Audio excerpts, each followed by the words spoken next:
بسم اللہ الرحمن الرحیم۔ سامعین کرام، آپ سن رہے ہیں اردو ناول کالی قبر کی جلد نمبر 1 اور یہ اس سلسلے کی قسط نمبر 19 ہے اور اس کے مصنف ہیں ایم راحت۔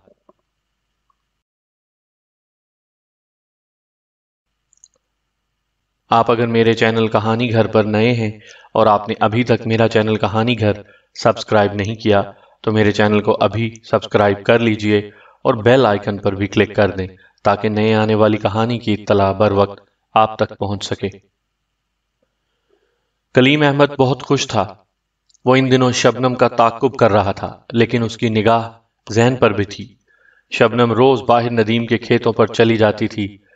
ایک بار اسے ندیم کے مکان میں بھی داخل ہوتے دیکھا گیا اور 2 بار زین نے بھی ان دونوں کا تعاقب کیا۔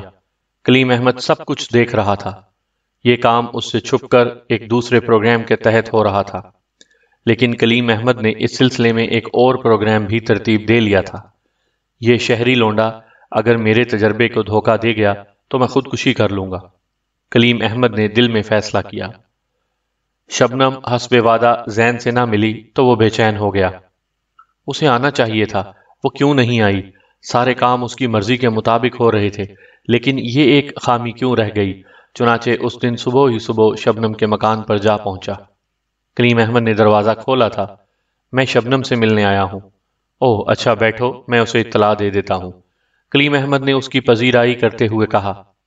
زین شبنم کا انتظار کرنے لگا۔ شبنم آئی تو وہ بے اختیار اٹھ کھڑا ہوا۔ تم مجھ سے ملنے کیوں نہیں آئی شبنم؟ میں جانتی تھی کہ تم پریشان ہوگے زین، لیکن یہ سب کچھ میں تمہاری ہدایات پر ہی تو کر رہی ہوں۔ ٹھیک ہے، لیکن بستی کا سب سے بڑا آدمی سب سے بے وقوف آدمی نہیں ہے۔ وہ طویل عرصے سے یہاں رہتا ہے، لیکن آج تک اس نے کسی لڑکی کی طرف قدم نہیں بڑھایا۔ اس کو اپنی قدر، اپنے انوکھے ہونے کا احساس ہے۔ وہ یہ بھی جانتا ہے کہ اس کی دولت بے شمار لوگوں کے لیے پرکشش ہے۔ چنانچہ وہ پرکھنے والوں میں سے ہے اور مجھے پرکھ رہا ہے۔ ایسے کام دیر طلب بھی ہوتے ہیں زین، اور احتیاط طلب بھی۔ میں اس وقت تک تم سے ملاقات نہیں کروں گی جب تک اپنے مشن میں کامیاب نہ ہو جاؤں۔ میری خواہش ہے کہ اس وقت تک تم بھی مجھ سے دور رہو، ورنہ کھیل بگڑ جائے گا۔ شبنم نے زین کو آگے بولنے نہ دیا اور زین کسی سوچ میں گم ہو گیا۔ چند ساعت خاموش رہنے کے بعد اس نے کہا، تم اندازاً یہ کام کب تک ختم کر لو گی؟ وقت کا تعین میں نہیں کر سکتی زین۔ ممکن ہے بہت جلد، ممکن ہے زیادہ وقت لگ جائے۔ یہ صرف تمہاری ضد رہ گئی ہے۔ میں خود بھی تم سے دور نہیں رہنا چاہتی زین۔ مجھے تو یہ بھی خطرہ ہے کہ اسے اپنی محبت کے جال میں پھانستے ہوئے اپنے خلوص کا ثبوت دینے کے لیے کہیں میں اپنی عزت نہ گنوا بیٹھوں۔ زین، میری رائے ہے کہ ہم اس مسئلے کو یوں ہی چھوڑ دیں اور خاموشی سے یہاں سے نکل جائیں۔ او شبنم، میری زندگی، تم میرے لیے اثار کر رہی ہو، تم مجھے ہر حال میں قبول ہوگی۔ سنہری دنوں کے لیے ہم سب کچھ بھول جائیں گے جو ہماری زندگی میں آنے والے ہیں، زین جلدی سے بولا۔ تو ٹھیک ہے زین، انتظار کرو، شبنم نے پتھریلے لہجے میں کہا۔ زین کے چلے جانے کے بعد شبنم دیر تک ایک عجیب سی کیفیت کا شکار رہی۔ اس کے چہرے پر زردی کھنڈی ہوئی تھی۔ اسی وقت کلیم احمد اندر آ گیا اور وہ چونک پڑی۔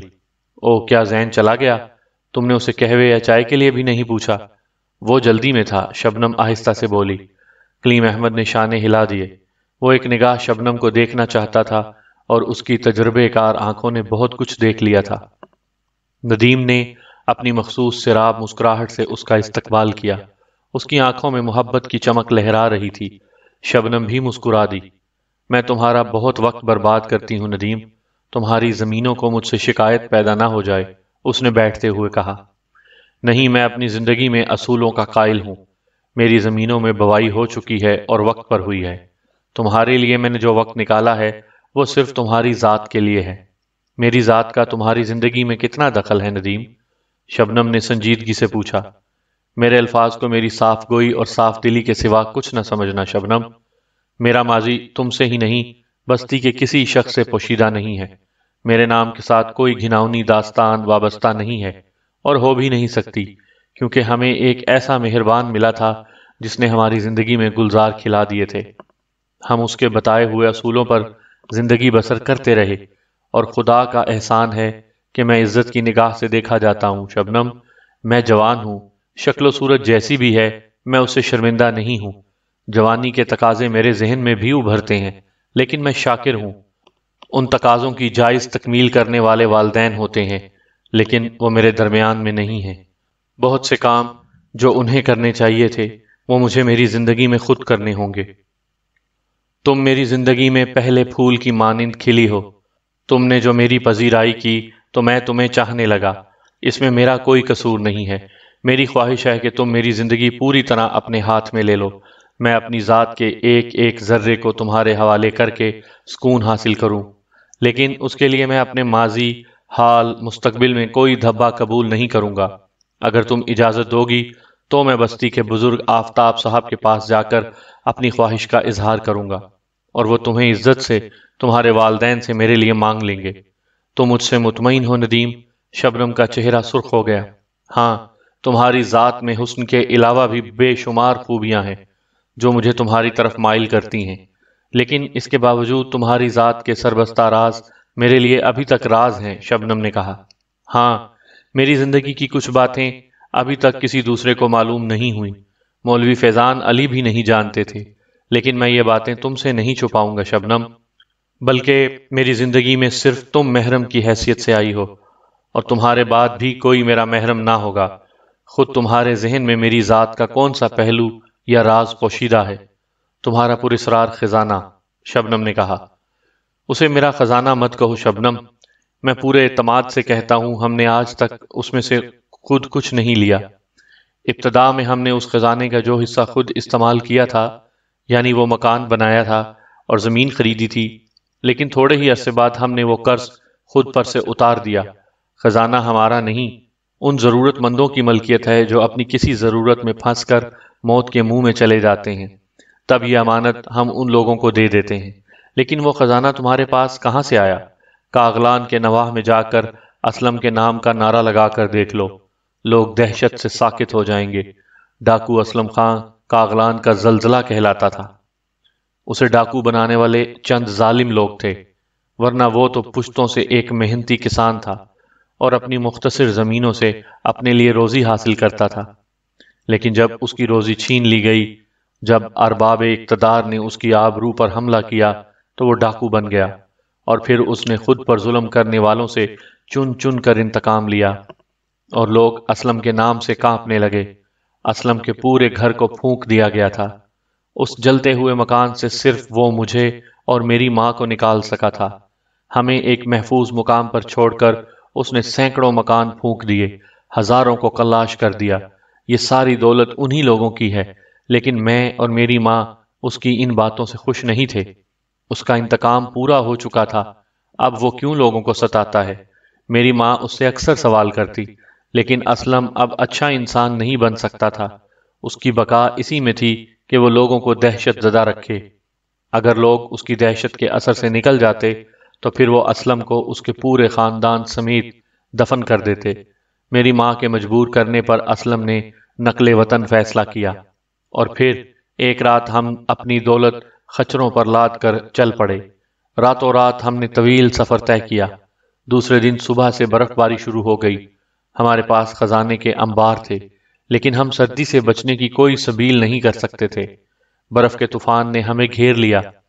ہماری ہر سانس موت کے قریب تر تھی، اور میرے ماں باپ کو خزانے کی بے وقتی کا احساس ہو رہا تھا، جو عظیم مالیت کا تھا، لیکن ہمارے لیے بے مصرف ہو کر رہ گیا تھا۔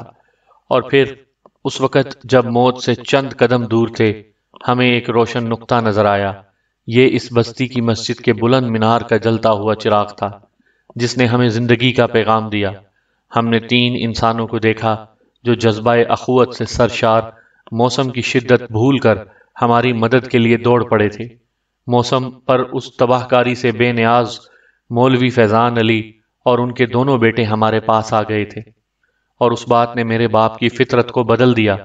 مولوی صاحب نے ہی اثار نہیں بلکہ خود اپنے بال بچے سمیت حجرے سے نکل گئے اور ہمیں وہاں جگہ دے دی۔ تب میرے باپ کو احساس ہوا کہ خزانہ وہ نہیں جو سونے چاندی کے سکوں پر مشتمل ہوتا ہے، بلکہ خزانہ وہ ہوتا ہے جو انسانی ہمدردی اور محبت کے جذبوں پر مشتمل ہوتا ہے، اور ہم اس خزانے سے محروم تھے۔ چنانچہ سنہری خزانہ پوشیدہ کر دیا گیا، اور ہم دوسرے خزانے کو فروغ دینے لگے جو مولوی فیضان نے ہمیں دیا تھا۔ میرے باپ نے زمین خریدی، مکان بنایا، اور ہم نے محنت اور جان افشانی سے اپنا ایک مقام بنا لیا۔ آج میرے والدین اس دنیا میں نہیں ہیں۔ مولوی فیضان علی بھی مالک حقیقی کے پاس جا چکے ہیں، لیکن ان کا سبق زندہ ہے۔ یہ سنہرا خزانہ صرف ایک جذبہ ہے جو ان ضرورت مندوں میں تقسیم ہو جاتا ہے جو اس کے طالب ہوتے ہیں۔ میری نگاہ میں اس کی کوئی وقت نہیں ہے۔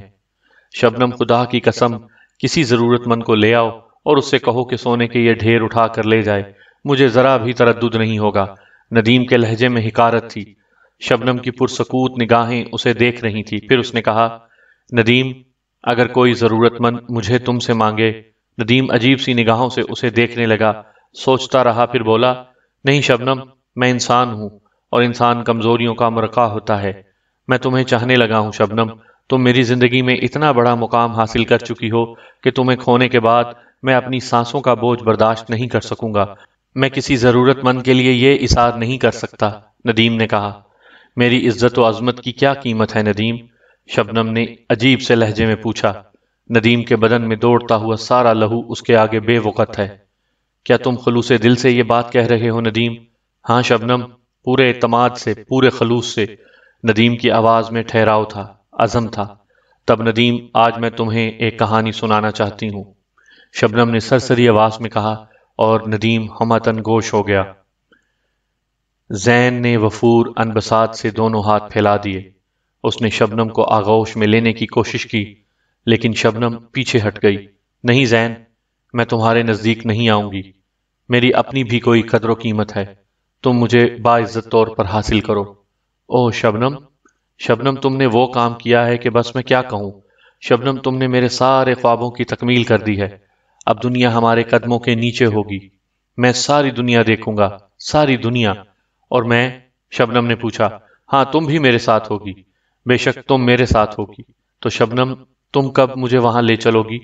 کس وقت؟ میں اب زیادہ انتظار نہیں کر سکتا۔ آج ہی رات میں بابا پیر کی پہاڑیوں میں مشل جلاؤں گی، تم اس مشل کو دیکھ کر چلے آنا، شبنم نے جواب دیا۔ بابا پیر کی پہاڑیاں؟ کلیم احمد نے مونچھیں مروڑتے ہوئے زیر لب کہا، اور پھر مسکرانے لگا۔ وہاں میں بھی تم لوگوں کو ملوں گا میرے بچوں، بڑوں کا فرض ہے کہ وہ بچوں کی نگرانی کریں۔ اس نے پھر زیر لب کہا، اور پھر وہاں سے کھسک آیا تاکہ کسی کی نگاہ اس پر نہ پڑ پائے۔ شام ڈھلے وہ بابا پیر کی پہاڑیوں میں اپنے لیے کوئی مناسب جگہ تلاش کر رہا تھا۔ ایک بلند جگہ اس نے اپنے لیے پسند کی اور وہاں پوشیدہ ہو گیا، لیکن جب رات گہری ہوئی تو اس نے دور، بہت دور، مشل کی روشنی دیکھی اور حواس باختہ ہو گیا۔ او یہ تو بہت فاصلہ ہے، کہیں وہ لوگ اپنا کھیل مکمل نہ کر لیں، کہیں میں پیچھے نہ رہ جاؤں۔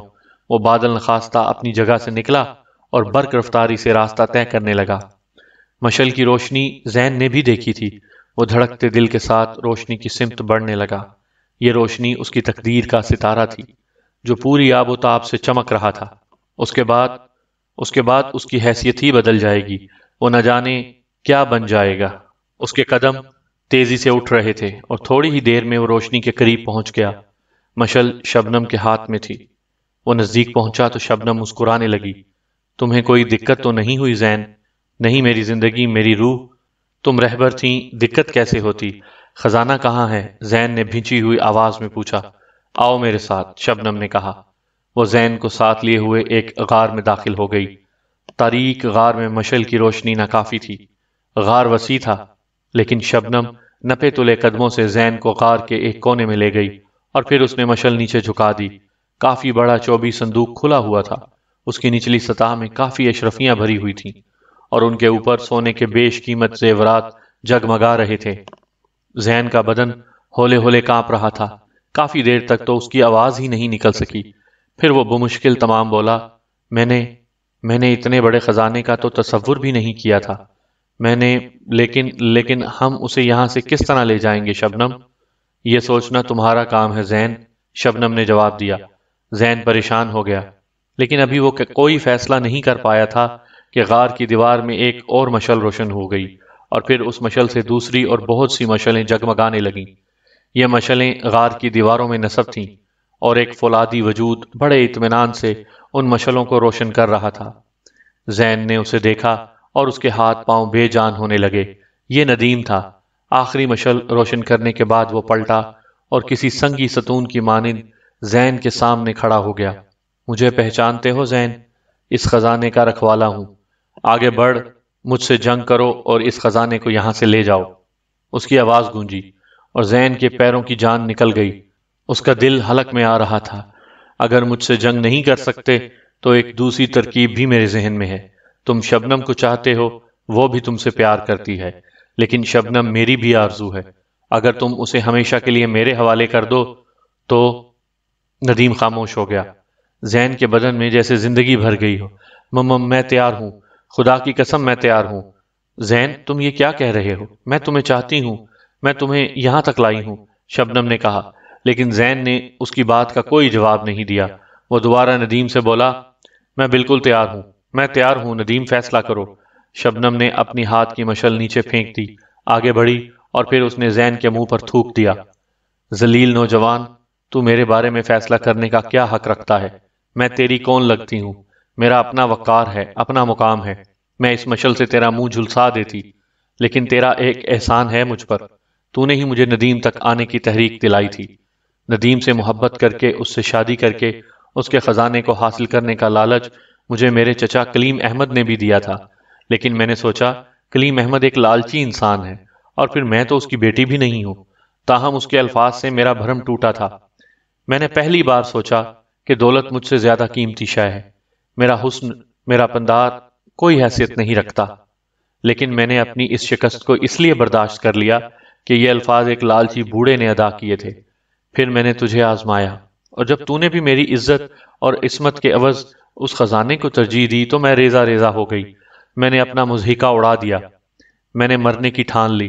تب میرے ذہن میں ایک خیال آیا، میں نے سوچا کیوں نہ ایک ایسے شخص کو آزماؤں جو خود ہی خزانے کا مالک بھی ہے۔ اس کی آنکھوں میں، اس کے دل میں جھانکوں، اور اگر ہو سکے تو اس کے وجود میں اپنے پندار حسن کی زندگی تلاش کروں۔ میں اس کے سامنے بکھر گئی جب اس نے میرے ریزہ ریزہ وجود کی کرچیاں بڑے احترام سے چنی اور انہیں سینے میں چھپا لیا۔ اس نے مجھے نئی زندگی دے دی، اس نے مجھے موت سے بچا لیا، اور میں نے سوچا کہ اب تک میں کتوں کے درمیان زندگی بسر کر رہی تھی، میں خود ہی انسانوں سے دور تھی۔ زین، میں اپنے سارے وجود کو دنیا کے اس حسین ترین نوجوان کے قدموں پر نچھاور کرتی ہوں جس نے مجھ ٹوٹی ہوئی عورت کو جوڑا ہے۔ مگر تیری سمجھ میں یہ باتیں کہاں آئیں گی؟ مجھے تیری اصلی تصویر دیکھنی تھی، اب تو اپنا عبرتناک انجام دیکھ۔ زین نے خوف زدہ نگاہوں سے اس سنگی ستون کو دیکھا جو اس کے سامنے تنا ہوا کھڑا تھا۔ اس ستون کے سامنے کھڑے ہونے کی سکت اس میں نہیں تھی۔ اسے اپنی آنکھوں کے سامنے موت نظر آ رہی تھی۔ ندیم، اسے سزا دو، ایسی عبرتناک سزا دو کہ یہ موت کے بعد بھی یاد رکھے، شبنم بولی۔ ندیم اپنی جگہ سے ہٹ گیا۔ اس نے غار کے ایک حصے میں کچھ ٹٹولا اور پھر ایک بریف کیس اس کے سامنے کھول دیا۔ سنہرے سکے اس بریف کیس میں اوپر تک بھرے ہوئے تھے۔ نوجوان، تم خزانوں کے خواہاں ہو، لو یہ خزانہ موجود ہے۔ میں نے اس بڑے خزانے سے تمہارے حصے کا انتخاب کر لیا ہے۔ اس سے زیادہ میں تمہیں نہیں دے سکتا۔ یہ دولت تمہاری جوانی کا سہارا بن سکتی ہے، اور اس کے بعد ایک عبرتناک بڑھاپا تمہارے سامنے ہوگا۔ جس کے پاس جو کچھ ہوتا ہے وہی دوسرے کو دیا جاتا ہے۔ تمہاری فطرت میں لالچ، مکاری اور عیاری تھی جو تم نے شبنم کو دی۔ میرے پاس محبت اور عفو ہے جو میں تمہیں دے رہا ہوں۔ اس نے بریف کیس بند کر کے زین کی طرف بڑھا دیا اور پھر شبنم کی طرف رخ کر کے بولا، تم اس سزا کے بارے میں کیا رائے رکھتی ہو شبنم؟ یہ انوکھی سزا ہے، شبنم بے اختیار بولی۔ ہاں، لیکن ایسی ہی سزا جسے یہ مرنے کے بعد بھی یاد رکھے۔ شبنم، یہ دولت بہت بڑی ہے، اسی کے سہارے یہ لالچی انسان اپنی جوانی رنگین بنا سکتا ہے۔ یہ اس دولت کے سہارے تیش کی زندگی گزار لے گا اور اس کی ساری جوانی اکارت ہو جائے گی۔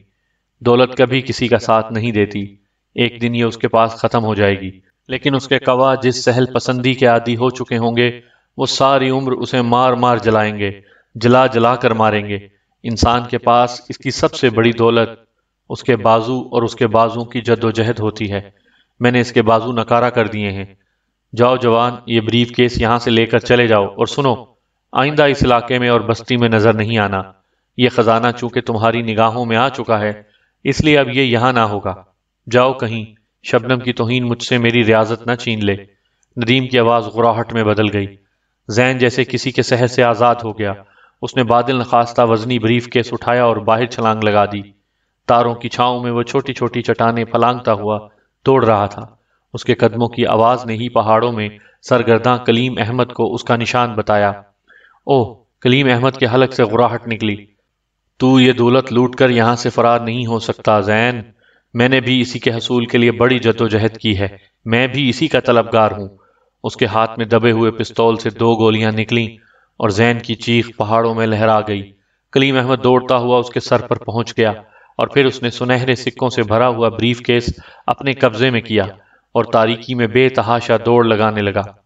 اس کے ذہن میں شبنم کا خیال بھی نہیں آیا۔ اس نے راتوں رات اس بستی سے بھاگ جانے کا فیصلہ کر لیا تھا۔ گولیوں کی آواز پر شبنم اور ندیم باہر نکل آئے تھے۔ نیچے پستیوں میں انہوں نے ایک پست انسان کو ایڑیاں رگڑتے ہوئے دیکھا۔ دوسرا بریف کیس لیے دوڑ رہا تھا۔ وہ آہستہ آہستہ چلتے ہوئے زین کے نزدیک پہنچ گئے جو دم توڑ چکا تھا۔ یہ خدا کا فیصلہ ہے شبنم، جو اس دوسرے کے ساتھ بھی ہوگا۔ آؤ بستی چلیں اور سنو، اب تم مجھ سے دوبارہ ملنے کی کوشش نہیں کرو گی۔ میں آفتاب بابا کے ساتھ تمہارے گھر آؤں گا۔ آؤ، ہمیں بستی والوں کو اس آنے کی اطلاع بھی دینی ہے۔ ندیم نے اسے سہارا دیا اور وہ کپ کپاتے ہوئے بدن کی لرزشیں سنبھالے اس کے ساتھ آگے بڑھنے لگی۔ سامعین کرام، آپ یہ کہانی میرے چینل کہانی گھر پر سن رہے ہیں۔ آپ نے ابھی تک میرا چینل کہانی گھر سبسکرائب نہیں کیا تو اسے ابھی سبسکرائب کر لیں اور بیل آئیکن پر بھی کلک کر دیں تاکہ آنے والی نئی کہانی کی اطلاع بر وقت آپ تک پہنچ سکے۔ قدرت کے عمل ناقابل فہم ہوتے ہیں، اور سچ بھی ہے۔ اس چھوٹے سے دماغ والے انسان کو اس کی وسعتوں کے مطابق ہی تو دیا جا سکتا ہے، زیادہ اس میں سما ہی نہیں سکتا۔ سونو کا آغاز جیسے ہوا تھا وہ ایک الگ داستان ہے۔ برائی اچھائی کا الٹ ہوتی ہے، اور وہ ایک بد کردار تھی، لیکن ایک خوبی تھی اس کے اندر۔ اس نے اپنے باپ کی برائیاں جاننے کے باوجود اسے کوئی نقصان نہیں پہنچایا تھا، جبکہ وہ ایسا کر سکتی تھی۔ اس کی ماں نے دوسری شادی کر لی تھی اور دوسرے باپ نے اس کے ساتھ کبھی اچھا سلوک نہیں کیا تھا، لیکن اس نے اپنے ستیلے باپ اور بہن بھائیوں کے ساتھ بھی برا سلوک نہیں کیا تھا۔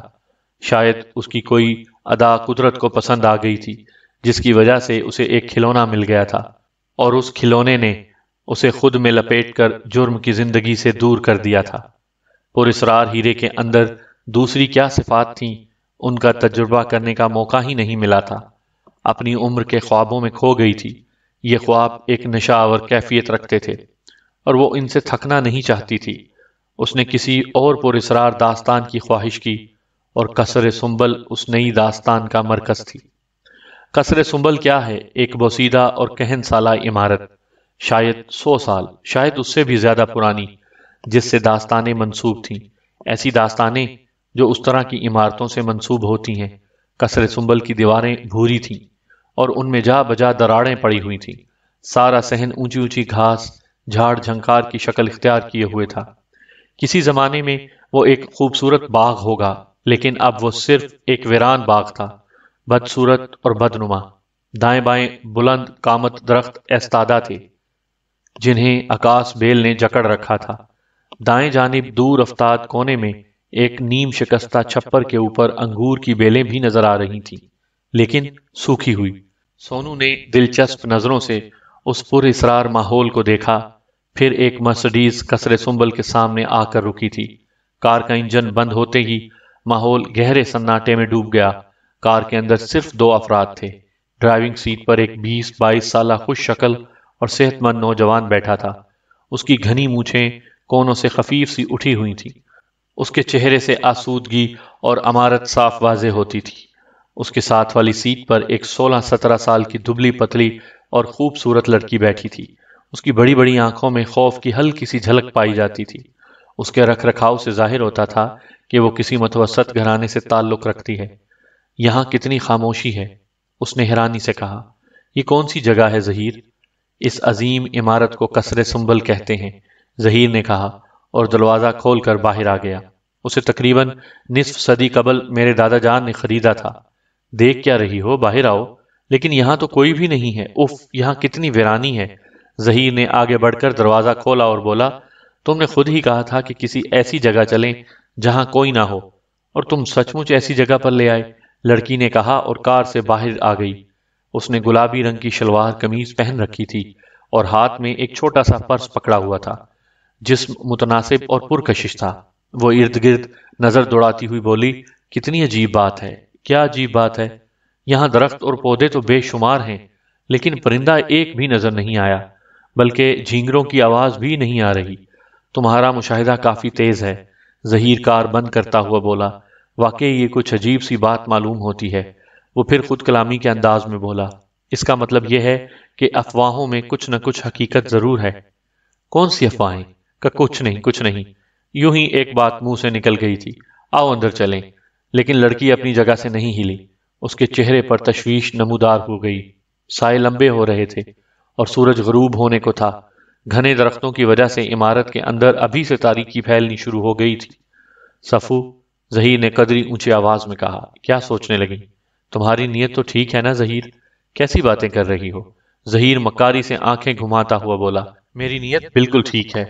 تو پھر تم مجھے اس ویرانے میں کیوں لائے ہو؟ صفیہ، تم اس سے پہلے تو کبھی سنجیدہ نہیں ہوئی تھی۔ یہ عمارت بہت محفوظ اور پرسکون ہے۔ ذرا اندر سے تو دیکھ لو۔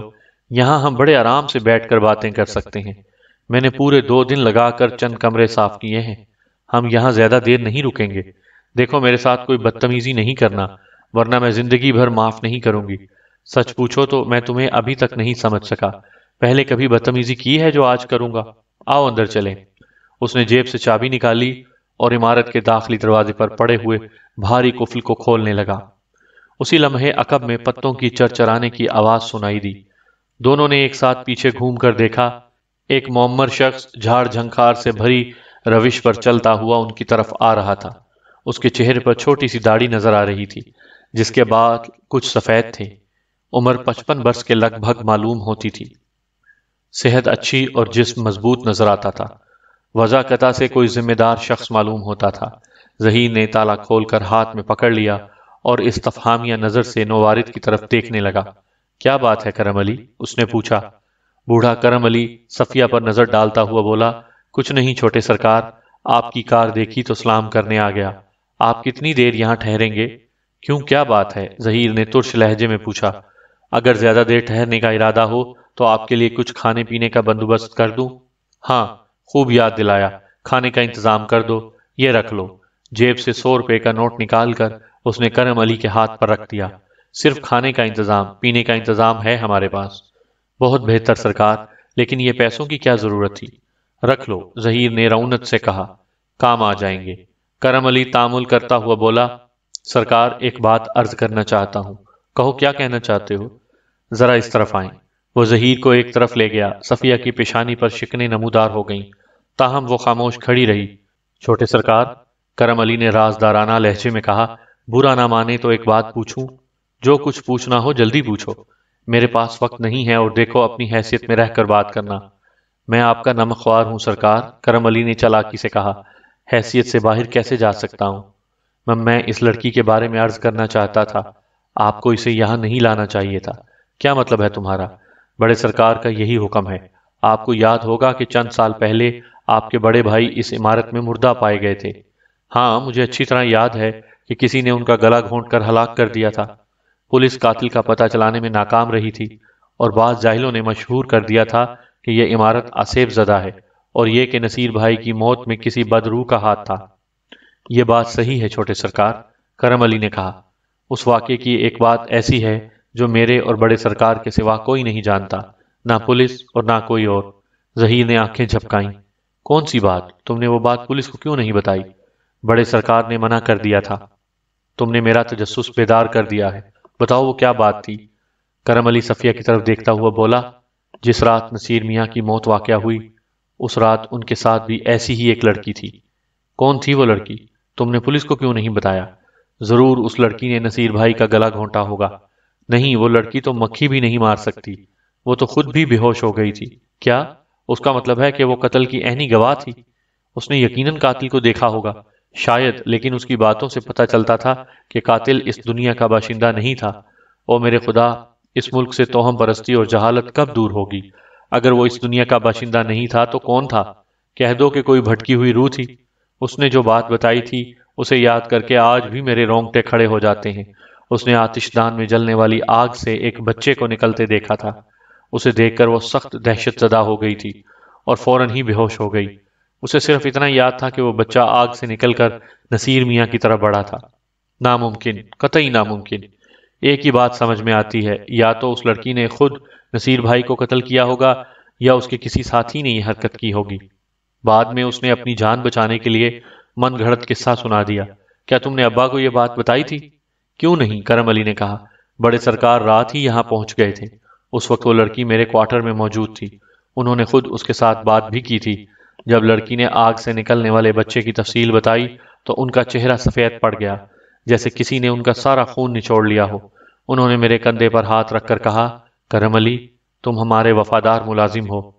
یہ بات جو تم نے سنی ہے آگے نہیں جانی چاہیے، اور دیکھو پولیس کو اس لڑکی کے بارے میں کچھ نہیں بتانا۔ عزت دار گھر کی معلوم ہوتی ہے۔ پھر ان کے حکم پر میں لڑکی کو شہر چھوڑ آیا تھا۔ یہ راز میں پہلی مرتبہ آپ کو بتا رہا ہوں، صرف اس لیے کہ آپ بھی وہی غلطی کر رہے ہیں جو نصیر میاں نے کی تھی۔ سامعین کرام، آپ سن رہے تھے اردو ناول کالی قبر کی جلد نمبر 1، جس کے مصنف ہیں ایم راحت، اور یہ اس سلسلے کی قسط نمبر 19 تھی۔ آپ اگر میرے چینل کہانی گھر پر نئے ہیں اور آپ نے ابھی تک میرا چینل سبسکرائب نہیں کیا تو میرے چینل کہانی گھر کو ابھی سبسکرائب کر لیجئے اور بیل آئیکن پر بھی کلک کر دیں تاکہ نئے آنے والی کہانی کی اطلاع بر وقت آپ تک پہنچ سکے۔